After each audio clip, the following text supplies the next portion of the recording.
সকাল সকাল বাসা থেকে বের হয়েছি কাজের উদ্দেশ্যে। তার আগে একটু নাস্তা করার জন্য বারে আসলাম ছেলেকে নিয়ে, হাজবেন্ডের সাথে। আমার পছন্দের আন্টির বারে আসছি নাস্তা করতে। নাস্তা করতে এসে দেখি বারের অবস্থা তো বেকায়দা। সাজিয়ে রাখছি বিভিন্ন রকম মাথা মুন্ডু দিয়ে, মাকড়সার জাল টাল, কি একটা অবস্থা।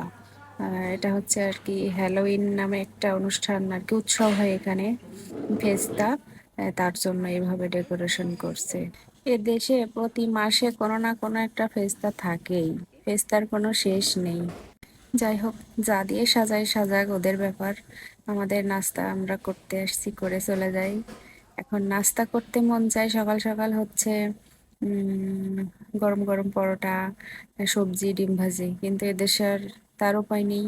এই যে একমাত্র ব্রিওশ আর কফি, এটাই হচ্ছে জাতীয় নাস্তা এদেশের। যাক, নাস্তা করা শেষ, ছেলেকে পাঠাই দিলাম বাসায়, আমরা চলে যাচ্ছি কাজে। তার ভিতরে শাশুড়ি আম্মা ফোন দিছেন, তেনার সাথে একটু গল্প করলাম, করে টরে উনি আমাকে দোকানে নামায় দিয়ে উনি ওনার কাজে চলে গেল। আমি এখন সকাল থেকে রাত্রে 11টা পর্যন্ত একটানা দোকানে ডিউটি করব, ব্যাস।